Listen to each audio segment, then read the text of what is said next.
Sawa, na niko napitia pale kutazama sifa. Pengine sasa hivi watu wanajiuliza, ili uwe rais wa TFF unatakiwa kuwa na sifa gani? Kwanza unatakiwa awe na uzoefu wa uendeshaji wa mpira wa miguu uliothibitishwa wa angalau miaka 5. Ndio. Uzoefu uliothibitishwa angalau miaka 5. Lakini pia sio na hatia yoyote ya kosa la jinai na asiwe amewahi kutuhumiwa kifungo kisicho na mbadala wa faini. Awe na umri angalau miaka 25 na kuendelea. Awe amewahi kuwa ama mchezaji wa mpira wa miguu, kocha wa mpira wa miguu, mwamuzi ama kushiriki katika uendeshaji wa mpira wa miguu kwa maana uongozi angalau katika ngazi ya mkoa na ngazi ya daraja la kwanza. Awe mwadilifu na mwaminifu, mwenye uwezo wa utendaji katika utekelezaji na utimizaji wa majukumu na malengo ya TFF. Lakini huyo mgombea wa nafasi ya urais au makamu wa rais awe na kiwango cha elimu kisichopungua shahada moja kwa maana degree kwenye utu na uwezo wa kuiwakilisha TFF ndani na nje ya nchi. Huyo ndiye rais wa TFF ambaye anatakiwa kuwa na sifa angalau hizo ambazo zimeweza kutajwa. Twende tukatazame kwa uongozi uliopo sasa, lakini kwenye uchaguzi ambao unaenda kufanyika, kwa wale ambao wataenda kugombea tena urais, kwa maana kugombea nafasi ya urais na nafasi hizi 6 za ujumbe wa kamati tendaji ya TFF, ni kitu gani ambacho pengine hivi sasa katika kichwa chake, katika akili yake awe anafahamu, kwa maana kinahitajika sana Tanzania, na endapo atapata hiyo nafasi basi aweze kuongoza kupitia ama kuvipatia kipaumbele vitu hivyo ili mpira wetu uendelee kukua na kupiga hatua zaidi? Vitu gani hasa? Binafsi niweze kupongeza jitihada za Wallace Karia, rais wa TFF. Of course amefanya kazi nzuri sana. Kwangu mimi naweza nikasema kwamba ndio rais ambaye ametupa taa tukaona kidogo hata baadhi ya maendeleo ambayo kwa Tanzania tulikuwa bado hatujaona. Kupata nafasi hata CAF, ameshakuwa rais wa Sekafa. Ndio. Mambo kama hayo ni mengi sana ambayo of course ligi yetu kwa namba 4 kwa ubora barani Afrika, na mambo mengi sana ambayo kwa hivi karibuni tumeviona kwenye ligi yetu ya Tanzania kwa ujumla, kwenye michezo ngazi ya taifa pamoja na vilabu. Of course amefanya vizuri sana, lakini this time kidogo kuna baadhi ya vitu ambavyo tunahitaji zaidi kwa rais ajaye, japo katiba imefanywa maboresho na naye inamruhusu kugombea, lakini inahitaji watu ambao kidogo nahisi kariba ya kina Engineer Hersi, kariba ya kina Alimayai Tembele. Sisemi kwamba hajafanya makubwa, amefanya kama nilivyoeleza, lakini kwenye soka letu kwa upande wako ni hivyo kutazama Kevin, ni kama unahitaji mtu kijana. Sio kijana, nahitaji mtu ambaye akili yake kidogo imewaza mbali zaidi kwenye michezo. Of course ameongoza vizuri sana, sio kwamba kwangu mimi sasa naongelea. Yani natamani mtu kama huyo kuleta maendeleo zaidi kwa Tanzania. Umemzungumza Engineer ambaye ni rais wa mpira wa klabu ya soka Young Africans, lakini rais wa vilabu hapa barani Afrika na vitu vingine. Tunaona anapiga hatua 1, 2, 3 katika uendeshaji wa klabu hiyo. Lakini kuna kitu kingine ambacho kwa upande wa Engineer pengine hajakifanya kwa upande wa Yanga, tuweze tukosema, kwa maana tukimpa taifa waweza kaliongoza. Miongoni mwa vitu hivi, na Engineer Hersi aliahidi kujenga miundombinu pale ndani ya klabu soka Young Africans, lakini bado haijatimia mpaka hivi sasa, kwa maana ikiwemo uwanja wa mazoezi na uwanja wa mashindano wa klabu hiyo. Kwa upande wa klabu hajatimiza. Vipi kama taifa tumwamini, kwa maana kuliongoza taifa zima kunyanyua michezo ya nchi hii? Yes, of course kwake yeye, kwa upande wa Simba na Yanga hizo huwa zinakuaga politics. Hata Mshindo alituahidi kwamba atajenga uwanja, lakini hakufanikiwa kufanya hivyo. Lakini Engineer Hersi amewaahidi wananchi kwamba atajenga uwanja, na hata ukienda Jangwani pale kidogo amefikisha kwa Mama Samia, kidogo kuna hatua tunaziona. Lakini mimi sizungumzii jinsi gani anavyoongoza kwa au hizo polisi ambao wamewaahidi wanayanga. Nataka ile kichwa chake, vision aliyokuwa nayo, jinsi ambavyo anafanya transformation kwenye mpira, akili yake. Hata hivyo vigezo vyote ulivyotaja kwangu mimi anavyo. Mimi huwa sizungumzii kwa sababu ni mwana Yanga au sijui ni nani huko Afrika, rais wa vilabu barani Afrika, sio. Sitaki hiyo, ninataka ile vision, akili yake jinsi gani anavyokuwa na guide mpira kwa upande wa Yanga Afrika. Ndio nategemea kwamba sasa ile filosofi yake akileta ndani ya shirikisho la soka inaweza ikawa msaada mkubwa. Ukiangalia hizi siasa za Simba na Yanga, kama rais anashindwa kuicontrol mpaka tupate power ya juu zaidi, ile pale inakuwa ni changamoto kubwa sana. Maana yake Simba, kwa maana rais nani huyo ambaye ameshindwa kuicontrol hiyo power ya Simba na Yanga? Nimezungumzia some of the weaknesses, lakini sio shida yake sana, kwa sababu ni baadhi ya vitu ambavyo ana lack. Ukiachana na mazuri, kila mtu anakuwa na strengths pamoja na weakness zake. Ndio. Kwenye weakness zake ni sehemu kama hiyo. Simba na Yanga ni moja ya vilabu 16 ambao iko ndani ya ligi kuu soka Tanzania bara. TFF wanakuwa na kanuni zao ambazo kila club inatakiwa iweze kufuata hizo kanuni ili iweze kuendelea mbele. Sasa ukiangalia Simba au Yanga wakileta tu mgomo fulani, kwa sababu kanuni inakuwa ina wafavor, unashindwa kupata suluhisho kiasi kwamba inahatarisha hata usalama wa nchi.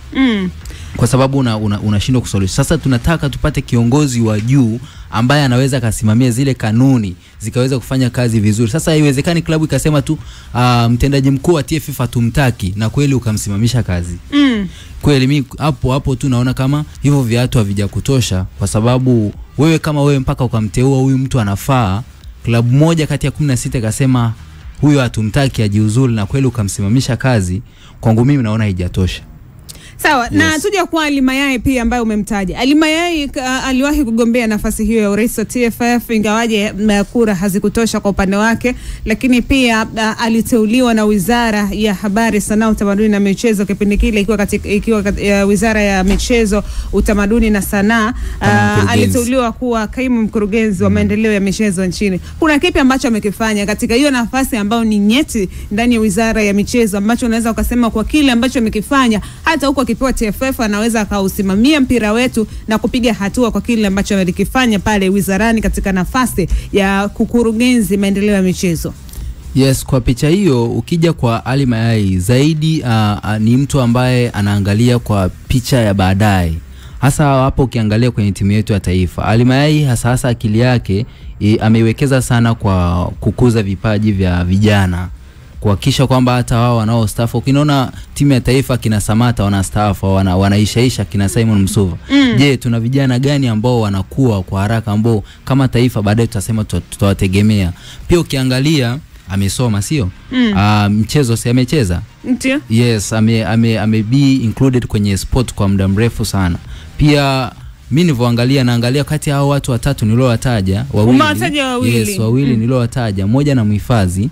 Hao wawili niliowataja maana yake ninaelewa filosofi yao kwamba endapo kama Tanzania tukawaamini, si hapa sipigi promo kwa hao, lakini kwa picha yangu mimi ya uchambuzi niliona kwamba tukipata kariba ya watu kama hao, sawa, japo sasa kwa Tanzania katiba inamruhusu wale Skaria kugombea. Inamruhusu? Yes, kuna uwezekano mkubwa sana akarudi kwa sababu tuna misingi ya sisi ya uongozi kwa hapa Tanzania jinsi ilivyo. Hivi wasipochukua fomu hao bomba. Haiwezekani.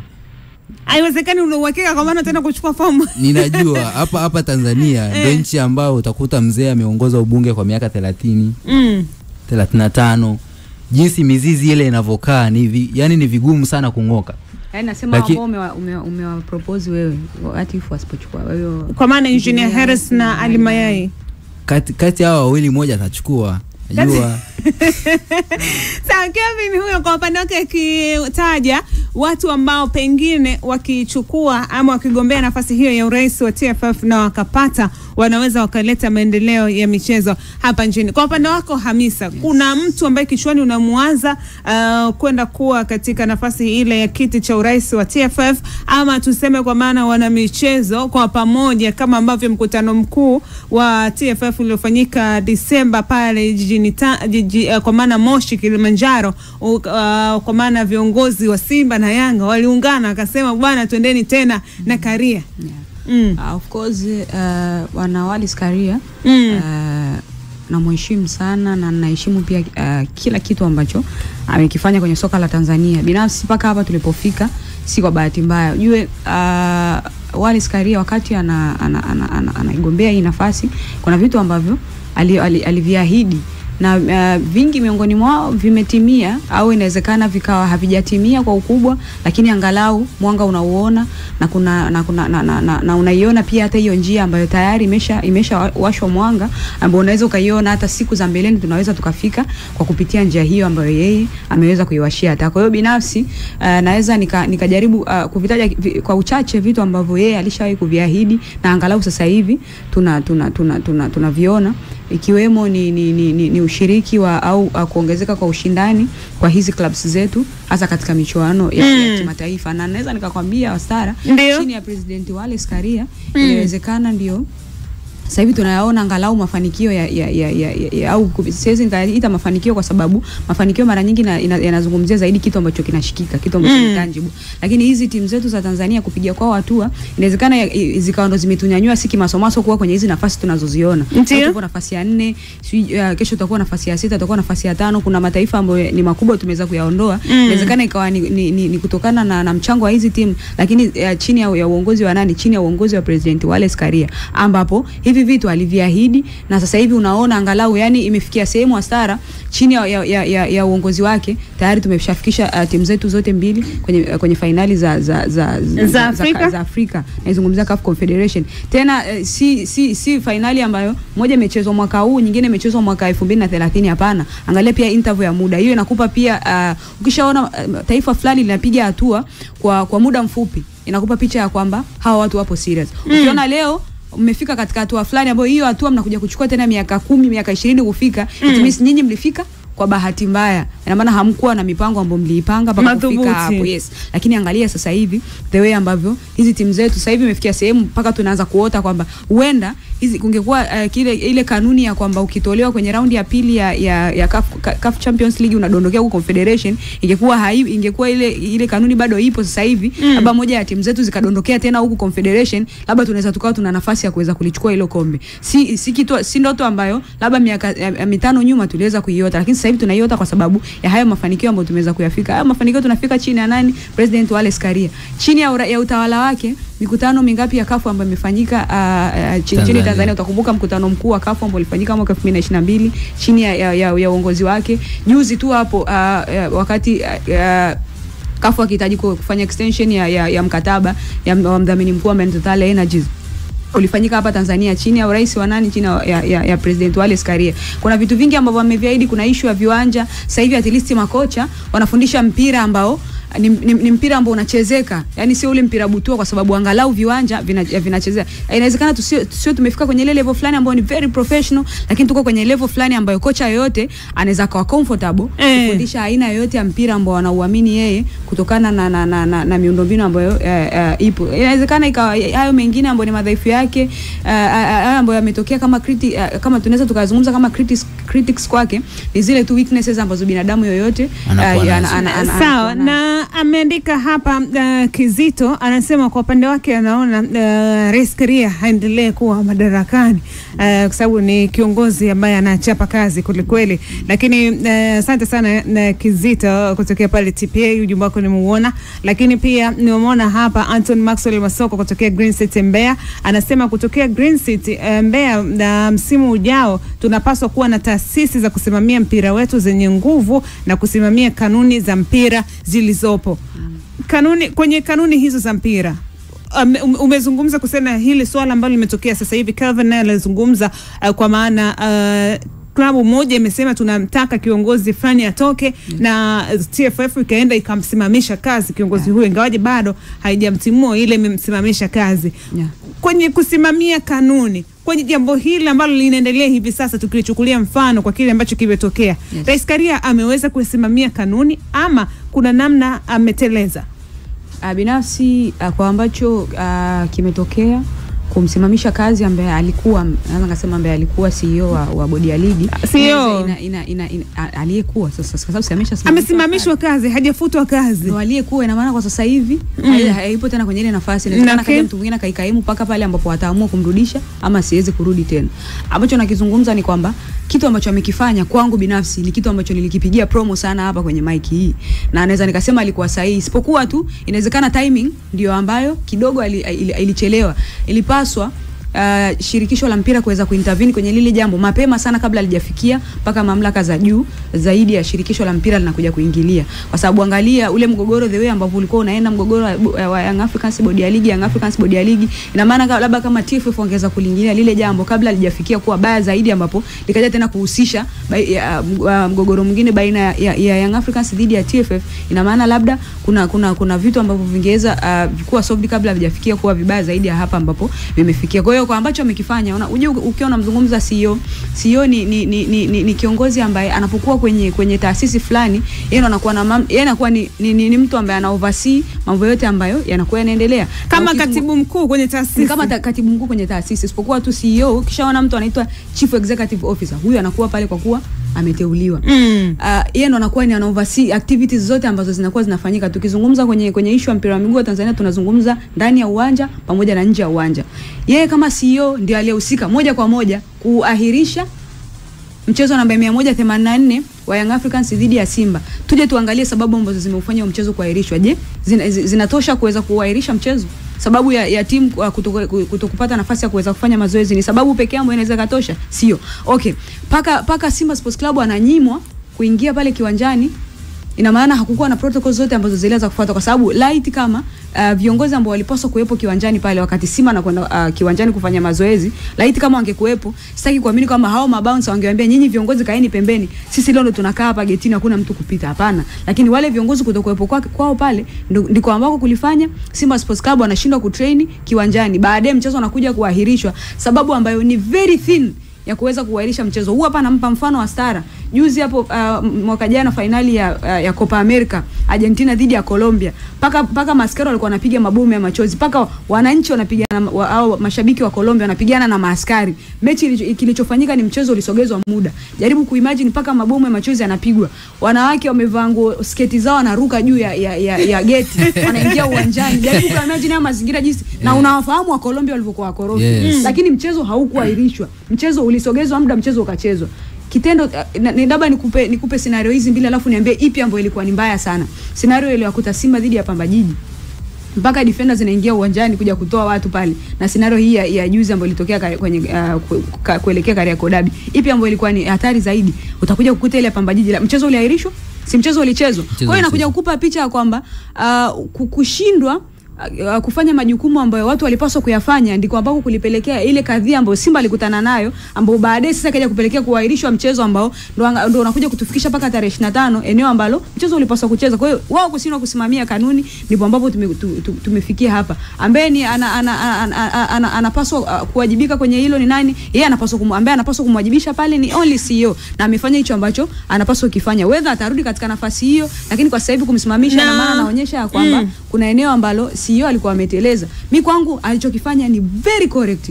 Ukishindwa kusimamia mpira wetu ni lazima ukae pembeni. Kuna siku nilikuwa nazungumza, kuna mtu alikuwa anatoa maoni, ingawaje hakutaka kutajwa, kupitia alituma ujumbe wake mfupi wa maandishi.